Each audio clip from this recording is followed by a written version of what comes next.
Welcome back to Quantum Conversations. My name is Sarah, and today my co-host Carrie Bennett and I have decided to share a partial snippet of our Q&A that we did with our Health Transformation Summit members about a month ago.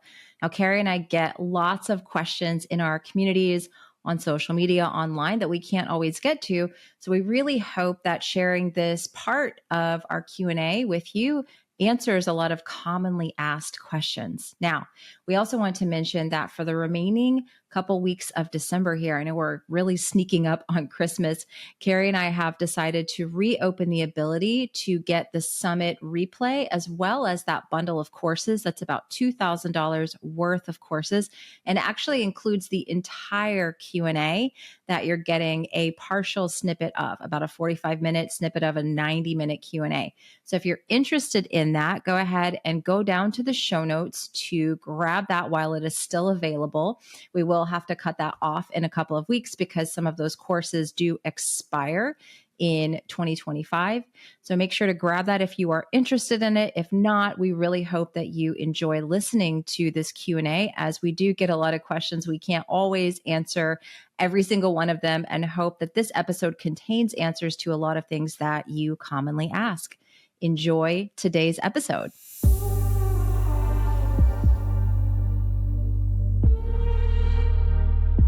What is the ideal time for red light therapy? I know after sunrise and before sunset, but I'm wondering if after UVA rise, half hour is best, or what are your thoughts around this topic? Thank you.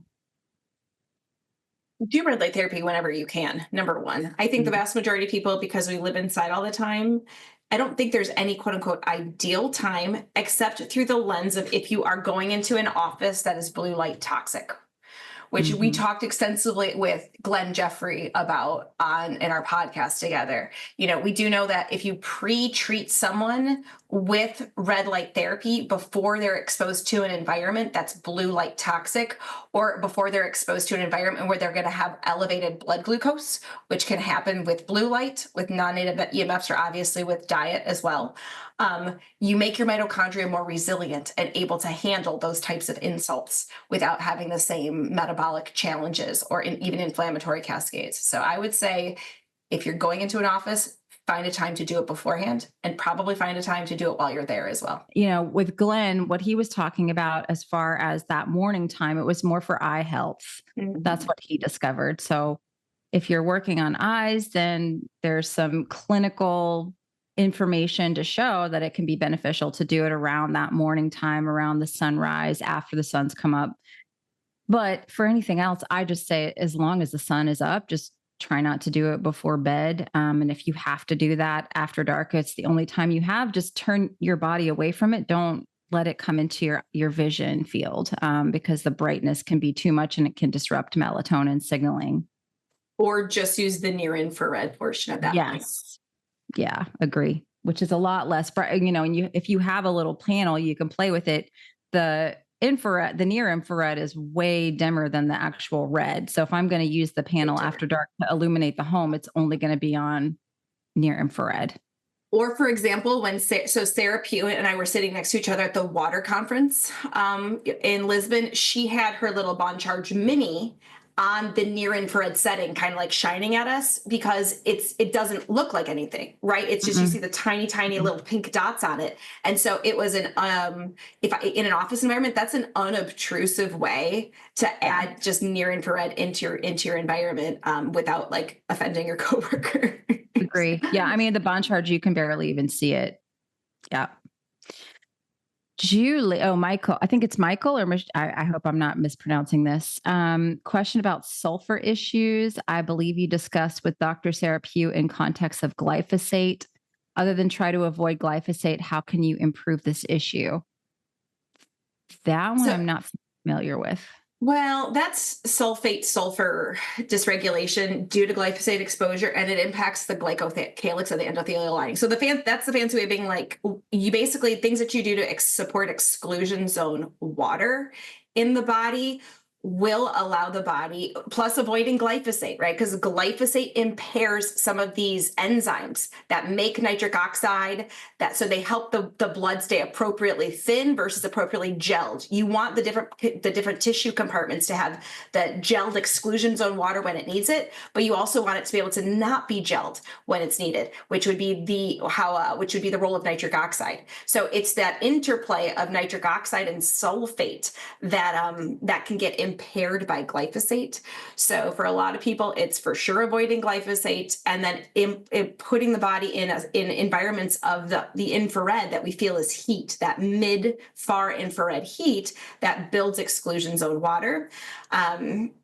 Sometimes people are sulfur deficient in this point and they can't take it through the gut. They get to be a little bit, just have some dysbiosis in that capacity. And in those instances, I do have people then try to take Epsom salt baths because you can increase sulfur delivery through the skin. Yep. All righty. Let's see, Julie, I have two questions. One is similar to a few that are above. I'm wondering if products like the EMF harmonizers or Wi-Fi routers, such as those at EMF Harmony, are helpful. I have a Wi-Fi router in my home office, and I'm wondering whether to rearrange or purchase something to make it less harmful. Go ahead. Yeah, the only things I've studied. So, okay. I guess this is a safe space for me to be weird, right? The way that I study these things is through getting, you can measure people's energy field. Some people do it through muscle testing. You can do a subtle version through pendulum testing. So you could find someone's energy field. Once you find it with a pendulum like this, is a neutral pendulum, it starts to spin clockwise. If they're being negatively impacted by a non-native EMF, so for example, I'll have a family member stand next to a Wi-Fi router, and then you'll see all of a sudden this will start to spin in the opposite direction, meaning their energy field is being leaked. I've tried them with biogeometry next to the Wi-Fi router. It strengthens their field again. I've tried them with biogeometry signatures, biogeometry stickers. I've also tried them with a mineral called indigo gabbro. So that is a mineral stone that I purchase only through the Vesica Institute, VESICA, that you can put on top of your Wi-Fi router or have people hold it, like for example, in their pockets and it'll also minimize, it'll strengthen their energy field in response to even being in front of a Wi-Fi router. Or I've had, the other week, my husband had emergency dental surgery.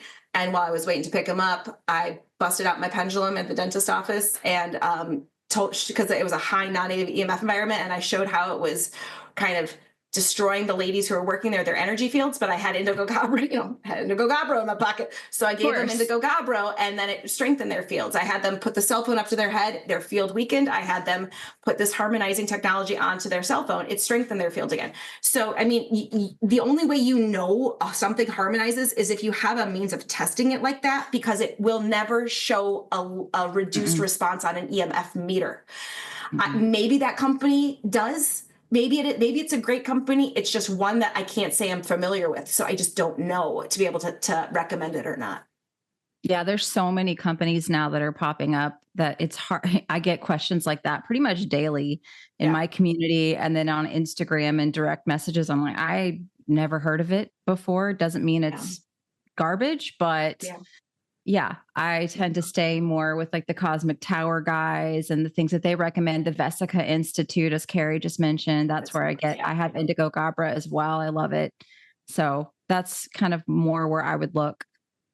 Second question, what is the best strategy for a person who already had LASIK surgery to manage light for their eyes and skin for best circadian alignment? Would you just do all the same things and hope for the best? Or are there additional useful strategies that focus on skin?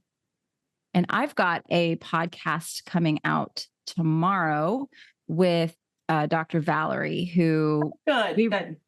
We really go into depth on this topic. But essentially, and Carrie, you may have a differing opinion, there's not really any different protocols that you necessarily need to do if you've had these surgeries done, cataract or LASIK. Continue to go outside. The eyes, the body, the brain can adapt. Obviously, it's not ideal, but you can't undo a surgery. And there's not really anything different for you to do. Just do all the things that we really talk about, red light therapy might be a helpful adjunct to add in there as well. I think it's helpful for everyone because most of us are in uh, red and near infrared light period deficient environments. So, yeah, Carrie, I don't know if you have anything to add to that. Agreed. Nope, the body can adapt. You just have to give it the consistent signaling. It'll learn that this blend of blue and red Hmm. and ultraviolet means a certain time of day. I mean, so Hmm. it just, it's just that consistent application. Yep, exactly. I think it's counterproductive to make people scared that they've had surgeries because it's like, what are you going to do? You can't A undo the hundred, surgery now. 100%. Well, let's not make people scared. Okay. I'm wondering how to live a circadian friendly in the winter extreme northern latitudes where we don't see sun at all for weeks or months. How to mitigate SAD and total hibernation mode, live in complete darkness, or do some modulation to the light environment. Do you think daylight lamps can be useful in those cases? Any other advice? Also, I'm curious to hear your reflections on how people who are native to these lands might cope differently to the light environments that, say, an immigrant from the equator, and how best to offer customized advice. Well, So I it's def Can oh, I go say ahead. something really fascinating about that native? So what was always intriguing to me is that when at least the various native populations and cultures I've studied, let's say around the Arctic, oftentimes had darker pigmentation in the skin in Mhm. spite of the fact that it's a low light environment. But their body learned to maintain melanin levels in the skin through cold exposure and being cold adapted. And so that is an adaptation. And that melanin is a source of energy for the body. We don't know, we actually haven't talked about it a ton, in these instances, but there's very good indication that it is. And so, those of us who maybe have not had that adaptation in that environment or are not cold adapted to make then when we're cold adapted, we make more melanin inside of our bodies, then we're not taking advantage of that particular light environment and we're potentially energy deficient because of that. So go ahead wherever you were going. I was going to basically say the same thing that there's the mitochondrial haplotype of somebody who is adapted to live in that environment and has their body knows what to do. It's the problem has become that we've done too much internal adaptation of our light environment, heat. Not to say these things are, we should just live outside and freeze to death. Um, but we've kind of overdone it and created adaptations that make people unhealthy, have depression, weight gain, all these other things. And so um as far as looking at it from that ancestral landscape, Carrie's 100% right, and we need to understand how mitochondria have adapted in this way to protect people.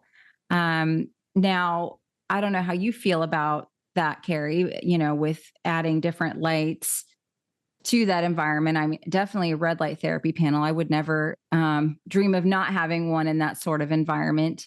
But yeah, how do you feel about how someone should adapt to that sort of environment? It kind of depends, right? You listen, if you didn't have a traditional job and you could go into a few 3-week long hunker down mode and just derive the benefits of a lot of rest and sleep, and then only have infrared based sources of lighting, like let's say dim incandescent bulbs or things that mimic campfire, fine. It's kind of like a staycation restoration phase that you could take advantage of. If, however, you do need to have a period during the day where you are alert and feel like you have more energy and focus and you don't have access to that light exposure outside. Now, even if it's cloudy, go outside, right, is what I would personally say. But, maybe that light exposure is for 2 hours from noon to 2, right? And you have to start work at 8. I would probably do a bit of an adaptation of a lighting exposure where you do have more of a sunrise sunset light bulb exposure. And then perhaps more of a midday light bulb. And then again, when the day has ended, you go back to the sunset bulb.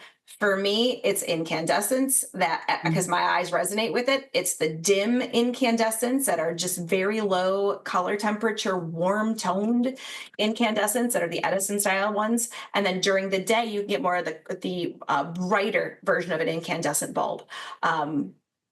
might not resonate with that everyone. Some people may need more of a daytime blue LED. Just be aware of the flicker.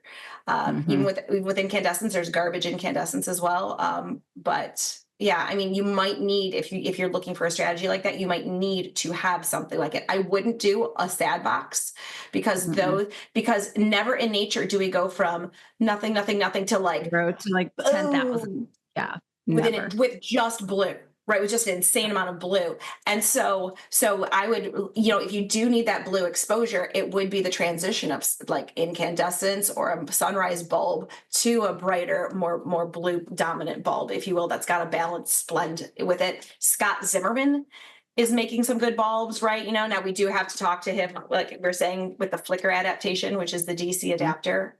So, I mean, Hmm. Bon Charge, who sponsors our podcast, they do have good bulbs that you could choose for different times of the day that are flicker free as well. So a brighter daytime bulb that has a more balanced spectrum, not just the crazy blue dominant ones that you'll see with most LEDs. And then they've got the zero blue, warmer tone ones for sunrise to sunset. So I mean, I hope that helps a little bit, if you do have to kind of live more of a modern work schedule. But again, I would transition it. I would never go from zero to Mm-mm. really crazy dominant bright blue. Yeah. Just think about how it would be in nature. That's always how to look at it. And the Kelvin, looking at how a sunrise, sunset is more 1600, 1700. Some of them are 2200 on the lower end. Midday in the middle of summer, the highest it's really ever going to get is like 6,000. What people are doing is they're starting the day off with like a 5,700, 6,000, and their brain's like, what the heck? And then there's no red or infrared to balance that out. 10,000 lux, right? Like an insane. Way too high, way too much. And don't underestimate the power of getting the sun, because even on a cloudy, rainy day, it is still there. Mhm. You're still getting a ton of infrared and red. And after talking with Glenn Jeffrey, and then my conversation, it'll come out in December with Dr. Schultz. We had he's an ICU doc who's really, really into infrared. And he thinks that a lot of the issues people are having are due to lack of infrared, really.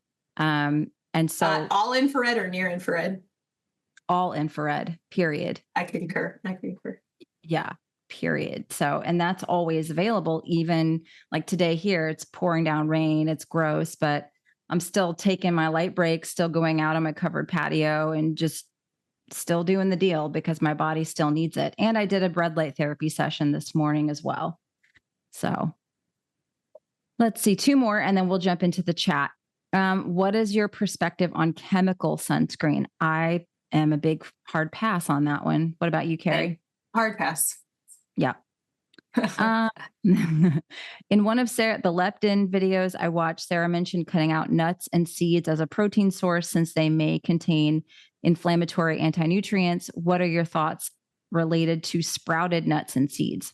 So the issue with these, if you're trying to reset leptin, is that they can actually block the leptin receptor. They can actually bind to the leptin receptor and block that signaling. So if you're actually in the process of trying to reestablish that leptin signaling, I take those out and I focus more on bioavailable protein sources, easier to break down, digest, and utilize, such as eggs, ruminant animals, wild seafood, things like that. Some poultry, if you can get some good quality poultry, those are just a lot easier for the body to deal with. And so, you don't have to be off of those forever. Everyone always thinks like, oh, she says not to eat that, I can never have that again. If that's something you enjoy, let's get the brain and that signaling reestablished. And then you can add that in down the road and see if it's problematic for you. So it's just a temporary, let's take this out for a little bit.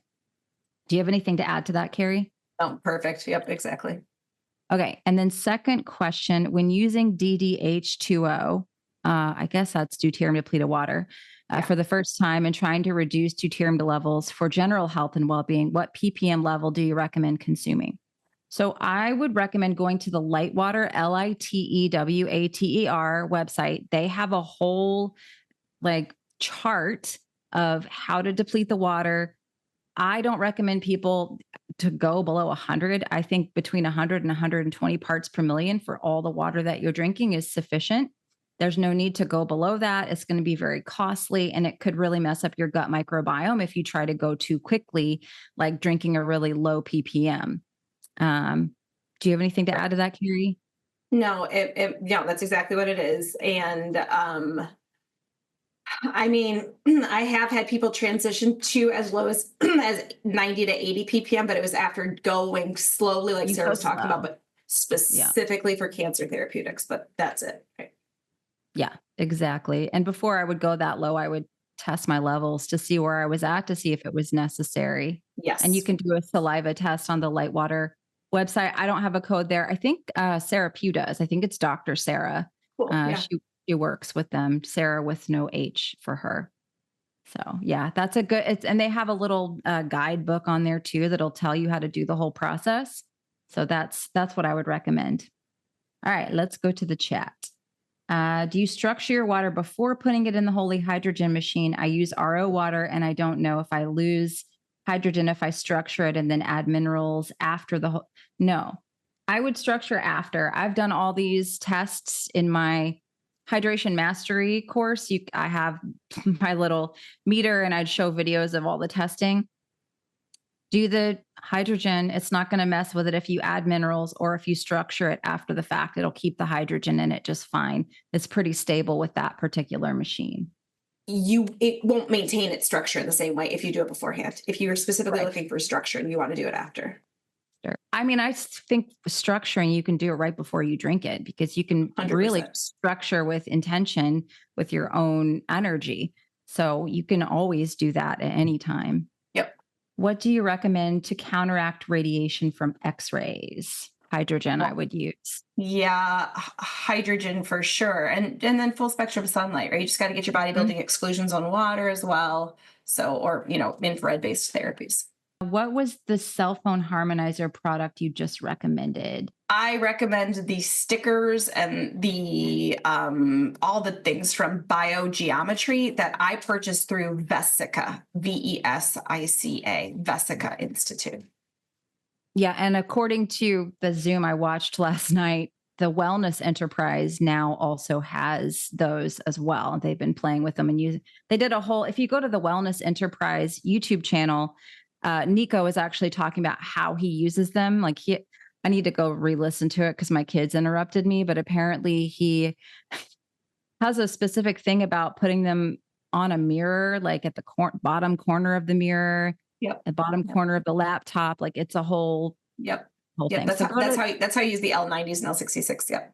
yeah. So go to their YouTube channel, the Wellness Enterprise. They have a playlist on how the technology actually works if you want to learn more about biogeometry and this kind of other way of looking at science, physics, quantum physics. And then Let's talk to let's get Nico back on for us now that they're carrying that. Or let's get him back on our podcast. Okay. I like that. I love Nico. He's such a cool guy to talk to. Yeah. Are there any full spectrum lights that provide adequate light for people living indoors, like in long-term care facilities? LaSalle, have you looked at the Bond Charge 3-in-1 bulbs? I mean, they wouldn't bat an eye because they're LED, but they do have 3 settings: zero blue light, very amber, and warm for before sunrise, after sunset; low blue, like the transition during sunrise and also to at sunset; and then more of a full spectrum balanced one for the daytime. So that would be what I would recommend. And then a red light therapy panel too. And then a red light therapy panel. Yeah. Anytime you can give these people access to near infrared, it's going to be important. And again, people are working on it. Like we were talking with Glenn and with Scott, when other people I've talked to with Scott Zimmerman, they're working on it. But the interesting thing about it is to deliver therapeutic amounts of near infrared in a bulb. There's so many different watts per lumen or whatever standards that these bulb companies have to prove so that they're quote unquote energy efficient. So it's tough right now to kind of get by those restrictions. Yeah. Since we talked to Glenn, I've actually kept my little EMR Tech Firewave. I just keep it on the infrared setting in our kitchen. Yeah. Like pretty much all the time, even, during the morning, all day. I just stays on all day. Yeah. I'm probably going to get in trouble about the power bill, but that's okay. I get in trouble about everything here. All my weird stuff. I know. Windows and doors open, my bug zapper lamps. I'm always in trouble for something.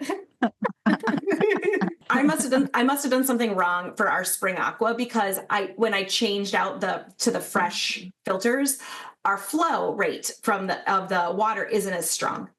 And so instead of like filling up a cup fairly quickly, now it takes a significant amount of time. Now I tested it. I bought test kits to make sure there's no toxins. It's still filtering the Mhm. water, like it's still doing all that. It's still producing the molecular hydrogen. Like, I mean, I tested it all, but it just takes a long time. So my son this morning was just like, "Mom, you're torturing me with this water." I'm like, "Am I really torturing you with with the fact that I'm providing you with structured, remineralized, toxin-free, hydrogen-rich I know, water?" right? I know. You're My welcome. husband won't even drink water unless it's from the spring aqua and been through the Axiom and added a couple mineral, like he won't touch it, and which is good because he stopped drinking the dang bottled water all the time. He But knows his body knows what's good. we want to talk a little bit about why we both use more red light therapy in the winter really quickly. Yeah, absolutely. Come summer, it is so easy for me to pop outside for 5 minutes here, 10 minutes there, take the clothes off, and just soak up the natural light, right? And I know you do, I know you do the same. And it's beautiful because we're getting all of those red and near infrared wavelengths from the sun, and imparting all those healing benefits from sunlight. But come, November, December in Michigan, there's very little opportunity for me to do that. It's just too cold, and so I'll go outside and get my light signaling through my eyes, but my skin really, that infrared and red that I want to absorb through my skin is just lacking. And so that's why I would highly recommend, if you live in an environment like that, you consider using a red light therapy panel in the winter. It can be the biggest game changer. Yeah. And we both love the Bon Charge Mini. This is super convenient. You can take it with you traveling. You guys don't know, when I'm recording the podcast, half the time I have it on my low back or somewhere in my body to mitigate some of this blue light. And for the months of November and December, you can use the code QuantumPod25 for November, December only, to get 25% off the panel or anything on the Bon Charge website. Carrie and I are both big fans. Yeah. And one more thing really quickly with that. It's a great gift too, right? If you want to start getting people involved in this lifestyle and say it's the most convenient way, if there's a mom that you know who needs to tend to boo-boos and aches and pains for kids, or earaches, tummy aches, sore throats, it's a phenomenal gift to give as well, because it really can wipe away pain very fast. I love it. All right, check it out. Link is in the show notes. Okay, next question is, Trish, I created an outdoor office environment on my covered patio. I'm out there about 7+ hours. I have the small Bon Charge Mini I was using on my thyroid area and a bad shoulder. Should I continue to use it, or am I getting all the infrared and red enough sitting outside all day? I mean, you're getting tons of infrared and red outside all day, but with the panels and like with Kelly's torch, especially, I find Kelly's torch to be, and we don't have an affiliate relationship. That thing is dang magic. Yeah. She just, yeah, we don't have I don't have an affiliate relationship either, but it's amazing. I would use that. The Bon Charge panel, I love it because I will, you put that thing on my low back if my back is bothering me, and I'll just leave it there, kind of like just wear it around the house. I know that's not how you're supposed to do, but whatever. I love it. But you get a therapeutic dose versus outside. It's not necessarily a concentrated therapeutic dose. So Right. I would still continue to use it if you're getting relief. And then also, if you want something, I would get like therapeutic, like really concentrated, I would look at that torch, because anytime I have any sort of pain, I will just put the torch right on that area, and I'll do it multiple times. I was sitting there for 20 minutes on my ankle the other night because I got into the chocolate, which always flares up my ankle. Live and learn. So interesting. The ankle. It's it's an old injury. It's an old, I broke it and I had to have major surgery on it when I was like 19 years old. And so that's my knee for me. I get you then. I get you. Yeah. So if I do something to create inflammation in my body, it always shows up in that ankle. So I had Kelly's torch on there for 20, 30 minutes. I just kept pressing the button, and it felt great after I was done with it. So totally. Yeah. So here's the moral of the story, at least with the torch for me, especially because I love the ease with which you can literally inject the red and the near infrared into a tissue. Mhm. If you have a tissue that is losing energy, it will express itself as pain, stiffness, inflammation, some form of discomfort of some sort. It means if it's losing energy, you have to put coherent energy back into it to give it the energy it needs to resolve, to heal basically, and resolve that, heal, create new tissue and completely resolve what was going on in it. So that's why this torch, it's the same thing. It's like, I will just use it and use it and use it especially on acute injuries or acute pain, because that's now what I'm dealing with. Thankfully, I don't have any chronic stuff anymore. And again, it'll absorb what it needs, and then you walk away as good as new. Maybe the next morning, Yeah. maybe just right afterwards. But if you have an area that's losing energy, it's going to have symptom expression. Put energy back into it. And that's how you do it with these therapeutic devices. You need to lay out in direct sunlight, probably a lot, to get Mhm. the exact same therapeutic dose. So for me, my go-to is sunlight whenever I have it. In the winter, Mhm. I have it. It's just I don't have the desire to lay out in the same capacity. I'm in front of her panel a lot more, and I'm using the torch a lot more. Or if I've got an Mhm. acute area of injury, I'm using the torch a lot more in conjunction still with using the natural light. Mhm. Awesome. And we don't have an affiliate link for it. So we Sorry. just love it. I know. No codes, no link. We love it. We get zero kickback. We get zero kickback for that one. Okay. Julie, in the winter, I'm more likely to be outside between daybreak and sunrise. And I'm wondering how much different this light is compared to sunrise for circadian rhythm. So there's not really like the blue light that your brain needs to kind of fire up the system. Obviously there's going to be blue lights, because if you live in any kind of an urban environment, there will be some sort of lights, and there's a haze from, you know, different reflections of lights. But to get that blue light signal from sun, that's when the sun actually comes up, and that's at sunrise. So daybreak is awesome, tons of red and infrared, but not quite what your body needs to get cortisol doing what it needs to do. Do you have anything to Yeah. add to that, Carrie? Yeah, it's a beautiful time to be outside. I I think love it it. can I be love it. very peaceful. But what you're getting there is you're getting the signal for the brain that the day has started is, like Sarah was saying, the amount of red that's in there and blue needs to get balanced. And that balanced blue happens as the sun crosses the horizon. It becomes available and intense enough, which is sometimes there is blue in the sky at dawn, right? There is blue light. It's Mhm. just not intense enough and Not not enough. matched enough to kickstart all those pathways. So I would rather, if someone had to pick a chunk of time to reset their circadian rhythm, I would much rather they did it between sunrise to 30 to 40 minutes later than before the sun rises, because they want to see the changing blue to indicate Mhm. morning time. Yeah. Okay. Here in Seattle, everything is wet. It feels so icky outside. I think sucking. I think she meant sticking my head out the slider door enough in the morning. That's how I started getting into this, because I started switching my circadian rhythm very begrudgingly. And would stick it out, and I had cats that would run around outside and kids. And so I'd stick it out, or a kid at the time. Mhm. And just, yeah, I would just sky gaze basically. And so doing that for 3 minutes periodically throughout the day, within 3 days, it made a huge difference for me, in conjunction with blocking the artificial light. Yeah, I agree. I mean, that's what I tell people. The just little hits of it as you can handle it, because a lot of people are in really cold environments this time of year, cold, wet. Today it was pouring down rain, so I'm doing the same thing. I'm opening the door, looking out, opening the door, looking out, going back in, taking care of the kids. Like these little periodic hits, it's cumulative. We Mhm. always think it has to be like 100% or zero. Mhm. If I'm not out there for 20 minutes, it means nothing. But 30 seconds, it adds up to be a signal. So yeah, Yeah, the way definitely. I liken it to it is you've got a vibrating clock in your brain, which we refer to as your suprachiasmatic nucleus, and the intensity with which it vibrates changes based on the blue light in your environment. So it's going to vibrate less in the morning, like zzz, and then when the sun gets to high point, then it's going to go away zzz, until it disappears. If you're indoors, I'm not getting the correct accurate signal. So that vibration might be a little off.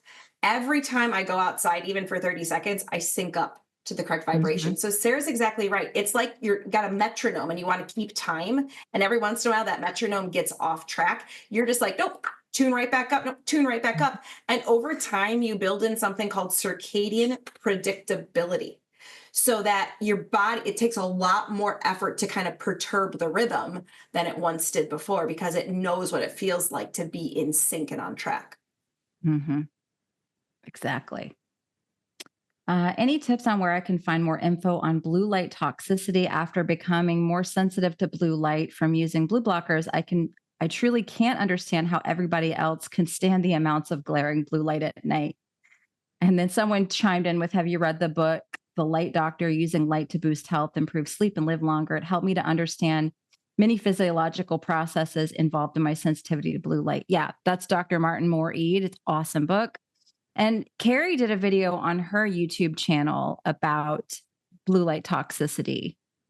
Yeah, really quickly though, Martin Moore is a beautiful, fat, lovely researcher. I'm so appreciative of what the work he's putting out there. He still vilifies UV light Mm, and even some outdoor blue light exposures, or doesn't necessarily feel the same that indoor blue light but exposure we is do. as harmful as we Powerful. do. So this is Yeah. the difference between reading the book through the lens of a researcher versus hearing things through the lens of a clinician who works with Clinician. people and sees the difference when people apply certain strategies. So it's good if you want to dive into science of some of that, but do make note that I don't support 100% his clinical recommendations.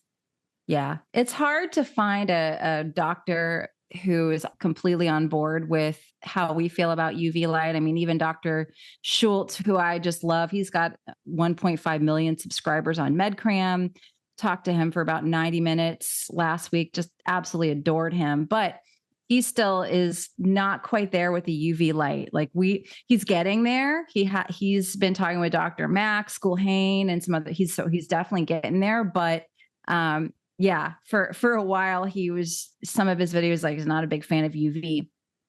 So I recommend looking at Carrie's video on blue light toxicity, and it's just something that I think is some people are just because they're just so inundated with it, they're so surrounded by it, and they're so infrared and red light deficient that they don't really realize how toxic it is until they start wearing blue blockers, until they get synced up, and until they start going outdoors. Like I had to wear sunglasses even on days like today, cloudy, rainy, gloomy. I would go outside and be like, "Oh my god," because I was just so ingrained in tune with this blue light toxic environment, and so it's one of those things you kind of have to experience in order to know the impact, and that's just the part of this entire lifestyle. So, Yeah.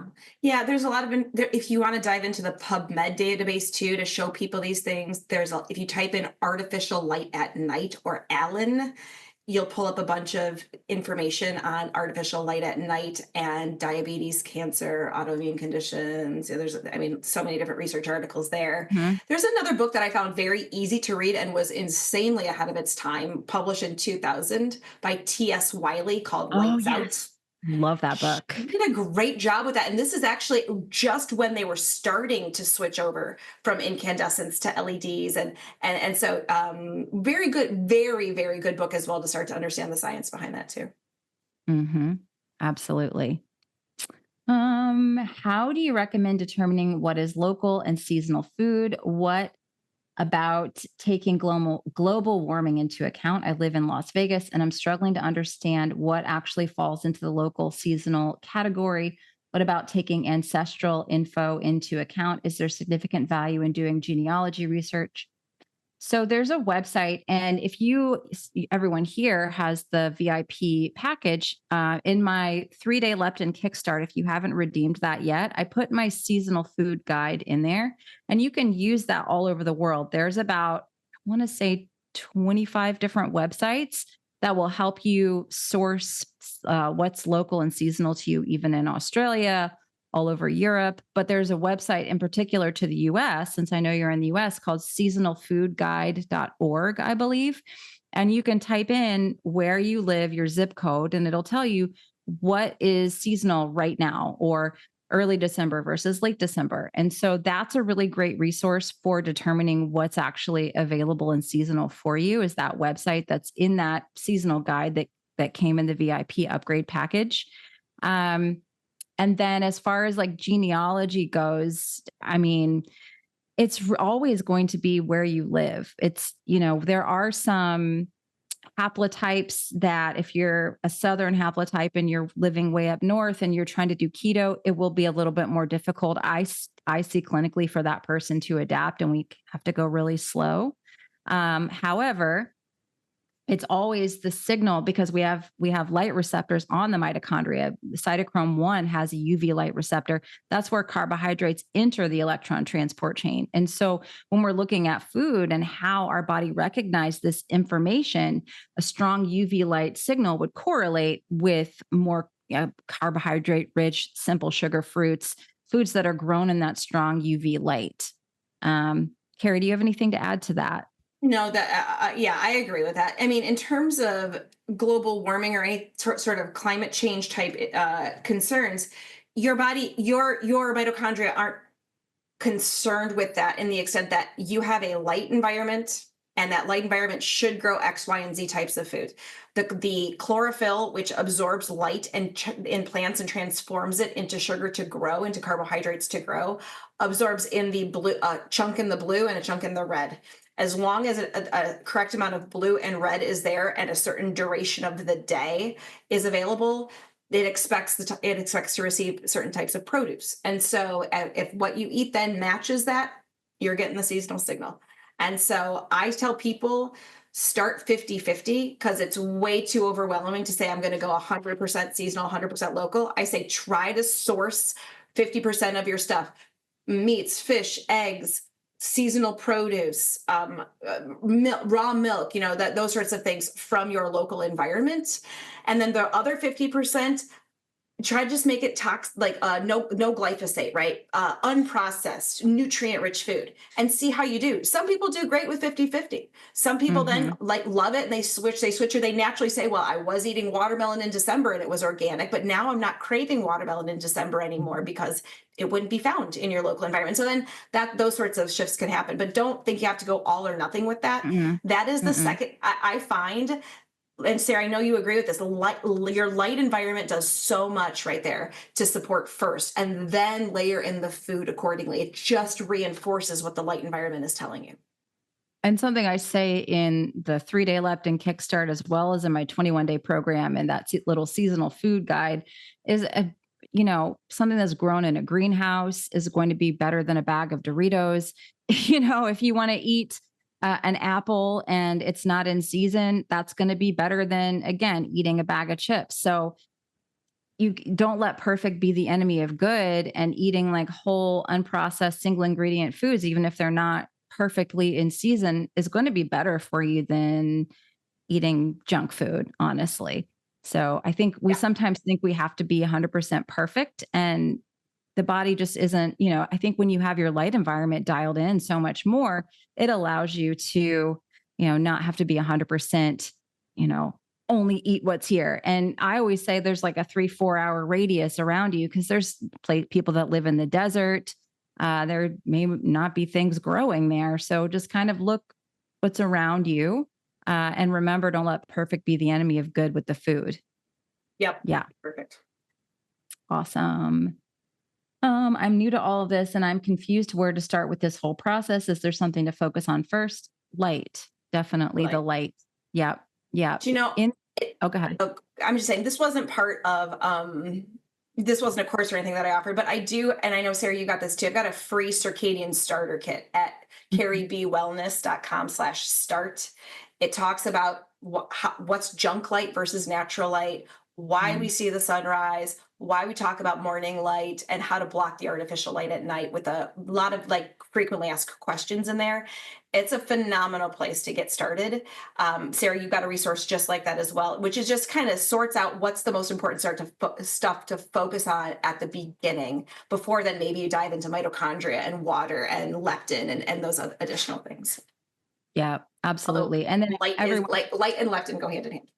Yeah. I mean, you can't fix your leptin if you don't fix your light. And Right. fixing the light oftentimes is going to support leptin, it's going to support appetite, it's going to support all of this stuff and make the food stuff a lot easier for you. It's going to support cortisol, it's going to support melatonin. And so I was nutrition only for years and years and years and preached food, Same. food, food. And then was like, whoa, I changed my light and all the food stuff got 10 times easier. Yep. So that's always where I have people start. And then with the VIP package, you also get the free trial of my Circadian app. And in that app, there is a whole little bunch of videos in there as well. Carrie's Circadian Kickstart is awesome. And in the app, you can also watch videos about daybreak, sunrise, UVA, UVB, understanding lux. So you can really use the app as well as all the free videos that come in the app to understand how to fix your light environment. So yeah, Cool. I can't emphasize it enough. And it's simple.